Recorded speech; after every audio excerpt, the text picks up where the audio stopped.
So welcome, here we are on Mother's Day. I'm so glad to see you. Happy Mother's Day.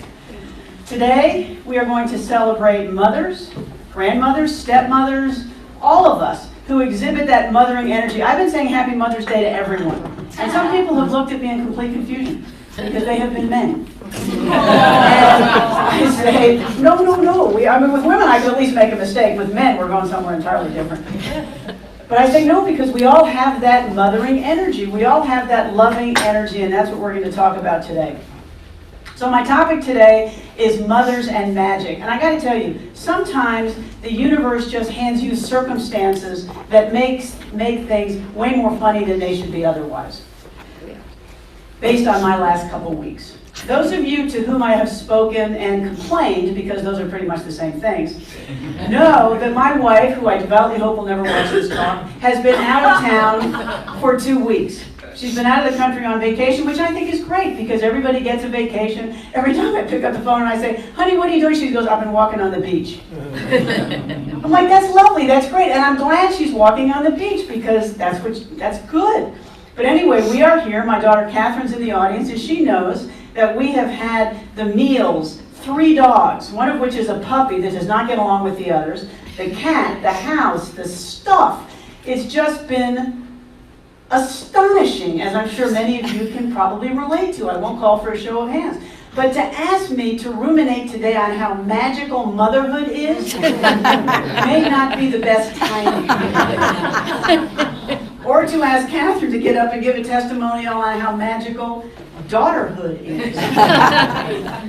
It's so funny because during prayer time she raises her hand and I'm like, oh my God, please don't let her reference the last 2 weeks. Oh, okay. Luckily I didn't. I'm lucky you didn't, yes, thank you.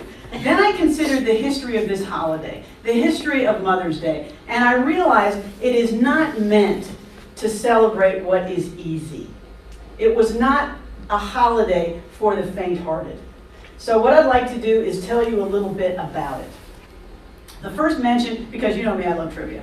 The first mention of any day commemorating mothers in the U.S. was in 1858 at the instigation of Ann Jarvis. Ann Jarvis was somebody that we today would call a social activist. She was born in Culpeper, Virginia. She was in a small town in the Appalachian region. She looked around and she realized that she was surrounded by significant and profound health problems brought about by poor sanitation and just generally poor conditions and infection, especially with regard to young children. So she herself had 11 children, 4 of whom lived to adulthood. That's the way it was.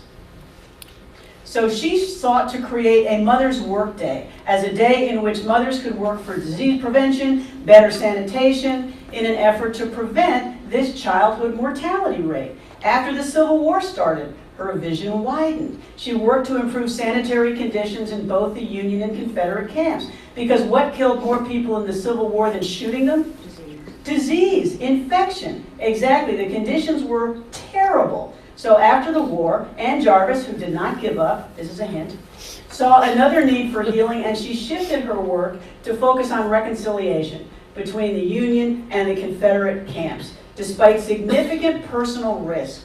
She staged a Women's Friendship Day in 1868 at the local courthouse for soldiers of both sides and their families. She would wear blue and other women would wear gray. For what reason? Just to show that it was time for healing, that it was time to come together. And these were folks who a few years earlier had been shooting at each other.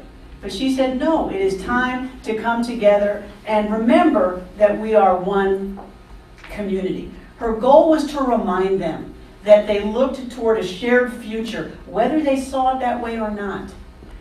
Our future is shared, whether we believe it or not, it just is. And it was time for rivalries to end. She was a true pioneer. Her daughter, Anna Jarvis, is recognized as the founder of Mother's Day because she wanted to commemorate this total force of nature, which was her mother.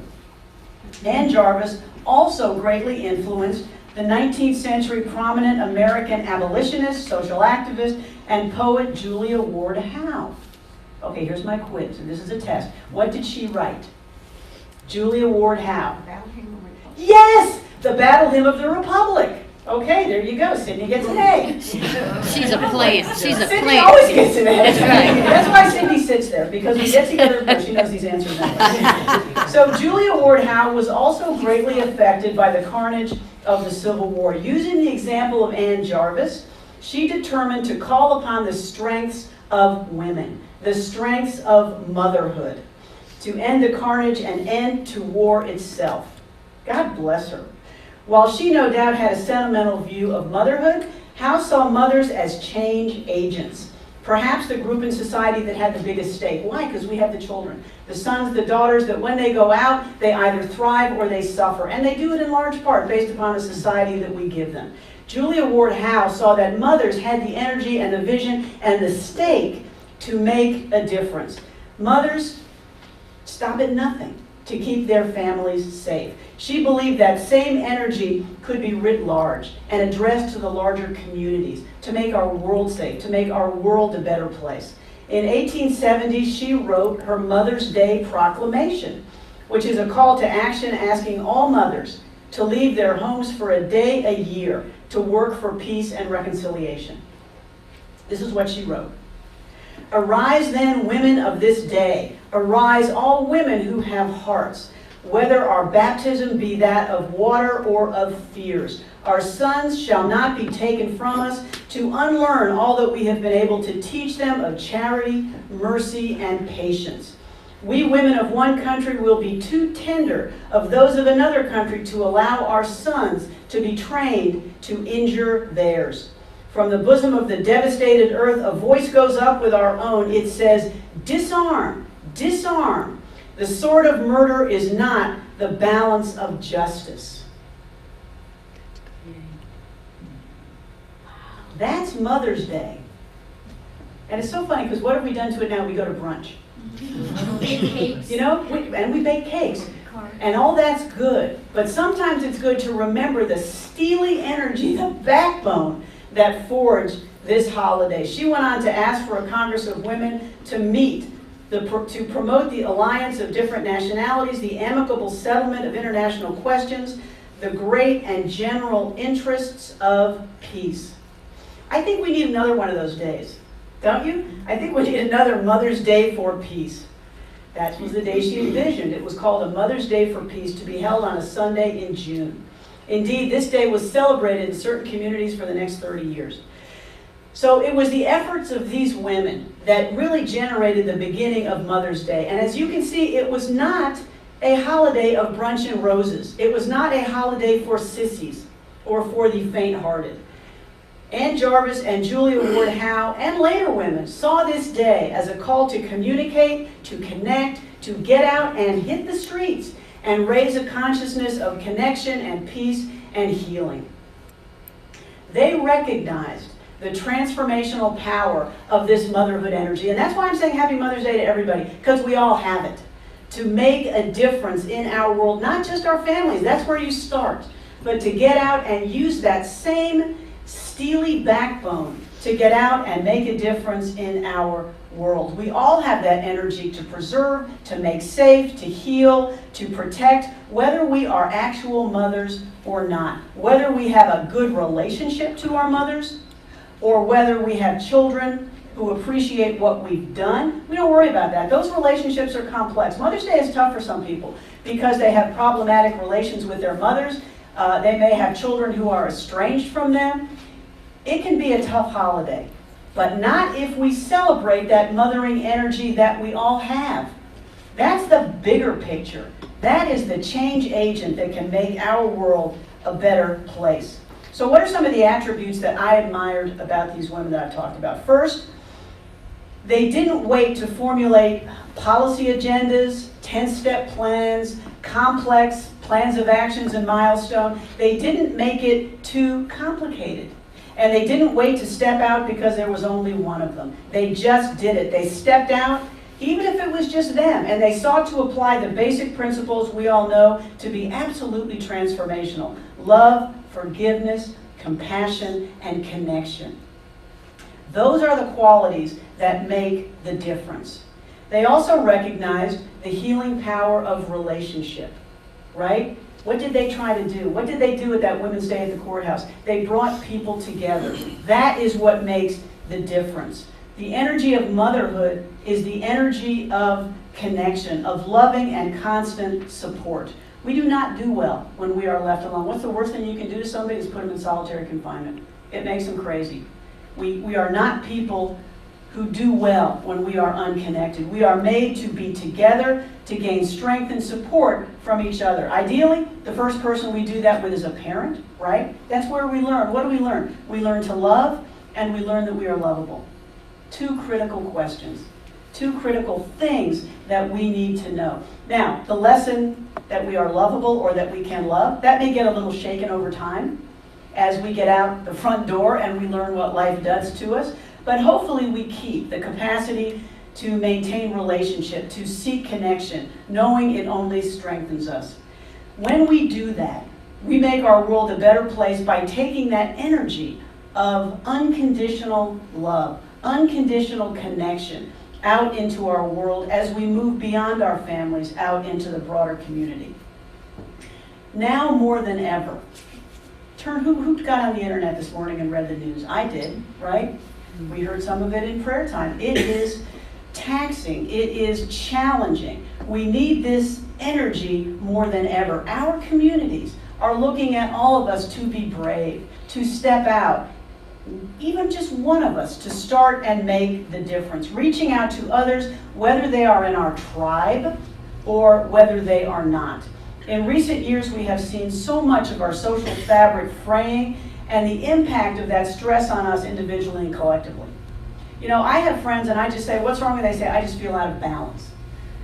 Do you ever go through your day just sometimes like that? No, I don't care what side of the political divide you're on, there is one, but we just kind of feel out of balance. It's that lack of connection, that lack of community, that lack of support, that feeling that we are out there on our own and it's all going to hell in a handbasket and there's nothing we can do. What we can do is connect with each other and form meaningful relationship with each other. And our challenges are not just limited to this country. We have what? We have migration problems, we have refugee problems, we have global warming, we have worldwide wars, we have so many things which call out for the need for connection and healing and relationship. We need a conscience of community that extends beyond our towns, our cities, and our national borders. We need the connection and the caring that our mothers taught us in a circle that is even wider than we could ever have imagined, that we can even create on our own. We do it together. Sister Joan Chittister writes, "Only love puts the human community back together again after our humanity has torn it apart." It is our humanity that fixes it. It's our humanity that has created the challenge for sure, but it's also our shared humanity that restores us to health. And we need to establish these connections in a world that is so different from the one many of us grew up in. We are surrounded by people who did not come from our culture, who do not look like us, do not believe like us, do not speak like us. But that doesn't matter, because you go back to an earlier point. We have a shared future. We are all walking down that path together. And we need to learn how to create community with people who are not instantly like us. So how do we do this? How do we grow this new consciousness of community in this new world? Well, I think we begin to do it by simply reaching out, person to person, one-on-one, in genuine caring and dialogue. We honor each other by listening, by truly listening, by trying to connect without judgment and without assumption. We try to see each other clearly, and it's so hard. You know, we tend to think it's so easy, but when we look at somebody, what do we look at? We look at all our assumptions about them, don't we? United Church of Christ minister Adam Erickson tells the story of when he was in seminary. Okay, he was a morning person. I was a morning person. I get up very early, and I liked the morning. So was he. So this class was at 8 o'clock, and he was there at 7:50 every morning, all ready to go. The class would start, and 15 minutes later, one guy invariably would come in late. He just showed up 15 minutes late every time. We've all been there. We've all seen that. And Erickson would look at him, and in his mind, what did he do? He made stuff up, right?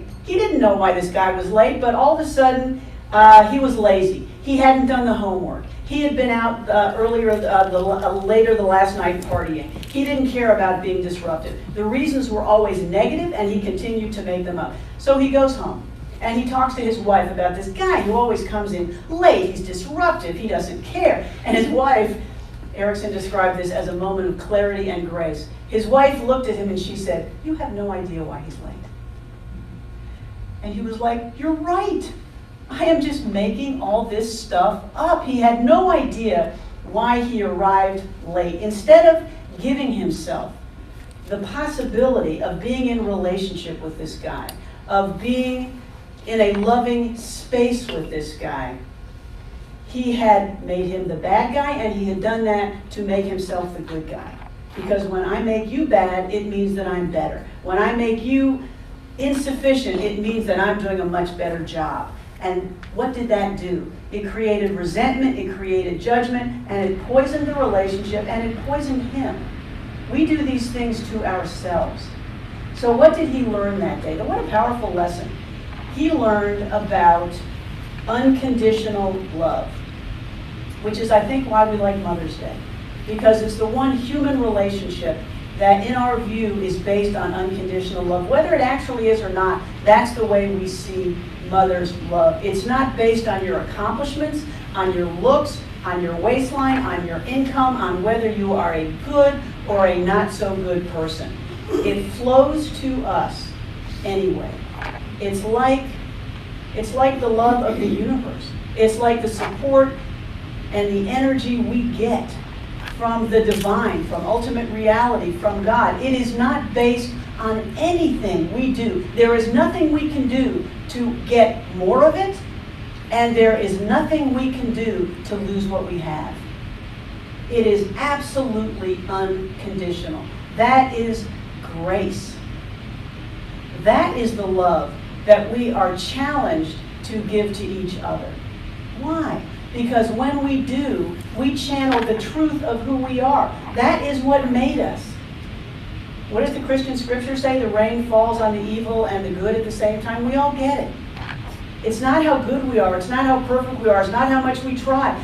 All we have to do is, we don't have to do anything. We just have to be. And realize that that love flows through us and in us and as us. That is the truth of who we are. And that is the challenge that we are given, to exercise that same unconditional love to each other, even though it is so hard. When we do that, we are truly the light that we are here to be. I love that song that Linda sang. She said, you don't have to be the sun, you're not going to be the moon, you're not going to be the stars, but you are the light. Think about that. We all are. That is how we establish true relationship. We see each other as we are. Isn't that what mothers do, theoretically, or as many mothers as we can find? I love Mother's Day because for me, Mother's Day is less congratulatory and more aspirational. Right? I don't say, oh, I'm such a good mother. I look at all these things and I say, I need to be better at doing that. And unconditional love is one of them. We look at the person in front of us, we look at the situation in front of us, and it's not that we withhold all judgment, we just love it as it is. We love that person as they are, without expecting them to be something else. Thomas Merton wrote, the beginning of love is to let those we love be perfectly themselves and not to twist them to fit our own image. Otherwise, we love only the reflection of ourselves we find in them. That is the challenge of unconditional love. So what does that mean? Does it mean that we accept destructive behavior? Does it mean putting up with a lot of you-know-what from people? When I started thinking about unconditional love, I kind of thought that it did. It means being a doormat. It means no matter what happens to you, oh, I love you, I love you. No, that is not what it means. We don't love somebody by letting bad behavior pass. We love them by knowing that the truth of who they are will at some point shine through. We love them by holding that true north for them, knowing, no matter how they behave, that that is who they are. And that is a tough belief to hold, because sometimes people will give you every scintilla, as we say in the law, of evidence to the contrary. right? That's the challenge, is not to give up, even when all the evidence on a big blackboard says, give up. We keep holding that their true north, I love you too, honey, that their true north is light, even though they are definitely not being the sun and the moon and the stars. So how does this energy work on a larger scale? That's how it works with people. We look around and we can say, for example, that things are hard. Our society is not going well. Things are upside down. Do we say forget it and do we walk away? No. What we do is we take the view that Dr. King took. We say the arc of the moral universe is long, but it bends toward justice. We say the arc is long. Time will pass, but things are getting better. And with our hands and our heart and our love, we help make it better. We don't just walk away. That's that motherhood energy. And we do it, this is the good news, we do it as the imperfect beings that we are. Isn't that great? We don't have to wait until we are better, until we're thinner or richer or smarter. Because it ain't going to happen. Well, the thinner part might, but the rest of it ain't going to happen. We do it just as we are. If we wait until we feel ready or we feel perfect, it's not going to happen. One component of this motherhood energy is we start where we are with what you have and you believe in yourself. When I was first starting to practice law, I was going up against, I was involved in national tire litigation, which back then was a blood sport. There was so much money involved in it. It was so mean and so nasty, and the hearings were completely contentious. I had some hearings that went for 9 hours. They were exhausting. Okay. So anyway, I would go in, just me in my little dress. Yes, I owned one back then. And I would go into these hearings and I would be terrified. But then I would think, I can't do this. But then I would think to myself, what would Nick's mother do? Because I would think, that's how he sees me. What would Catherine's mother do? How would Evan's mother act? Whoa! And I grew 6 feet. Because I saw that's how they saw me. And so that's how I decided to see myself. And it worked. We start with what we have. We start with who we are, and it's always more than we need. It's always more than we think and more than we need. As Mother Teresa said, none of us can do great things. We can only do a small thing with great love every day.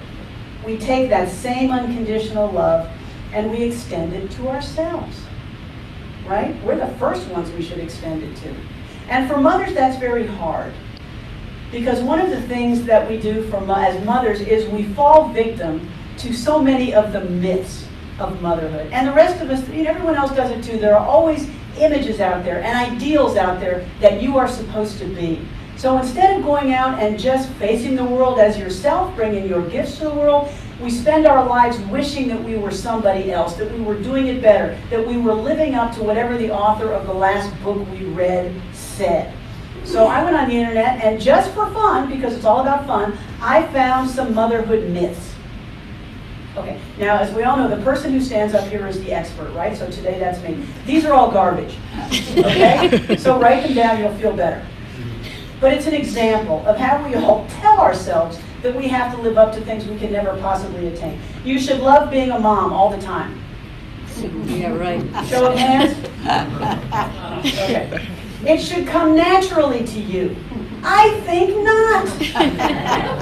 I remember the first one of our 3 we adopted was Evan. So I had to bring him home. He was 5 months old. I bring him home. I lay him on the floor on a blanket, and I look at him and go, well, what now? Are you hungry? He's 4 months old. I'm like, God, this has to get better. You know? He was the cutest little thing on earth. Yes, he was. He was. You should always place yourself last and put your laser-like focus on your kids. Right? Stop. Stop. You can't do that. What does it say on a plane? Put your own mask on first. Right? None of this is true, but we put this on ourselves. And my personal favorite, it's our job to fix everyone else's problems. Right? Did anyone go through life fixing your problems? Would you be the same person you are today if they had? No. No. You gotta fix it yourself. Thank you, Catherine. Yes, you got to fix it yourself. Why do we buy into this? Becoming a mother or entering any other relationship doesn't make you a different person. You are the same flawed, beautiful, wonderful person you were going into it, that you're going to be the other end. Now, we can use it as a spiritual journey. That's the truth, and it has been. For me, motherhood has been spirituality on steroids, especially this past week, which, I've already explained, and which I hope my wife will never watch. But buying into these myths only stops us from welcoming who we are. It stops us from being who we are. And instead we just beat ourselves up because we're not like the latest person who wrote that wonderful book, who parenthetically didn't do half that stuff anyway. Her editor just put it in there. Okay, I'm telling you that. All right, so what can we do? We can show up as ourselves without guilt and without comparing ourselves to others. We can see each other clearly, and even when we do, we can continue to love. Spiritual heavy lifting. That's the job. It is a deep spiritual practice. Lama Surya Das, in his book Awakening to the Sacred, said, "Learning how to love is the goal and the purpose of spiritual life. Not learning how to develop psychic powers, not learning how to bow or chant or do yoga or even meditate, but learning to love. Love is the truth. Love is the light." That is the energy we celebrate here today, and which we all have, and which we're all going to carry out that door when we're done here today. So let's take these thoughts into meditation.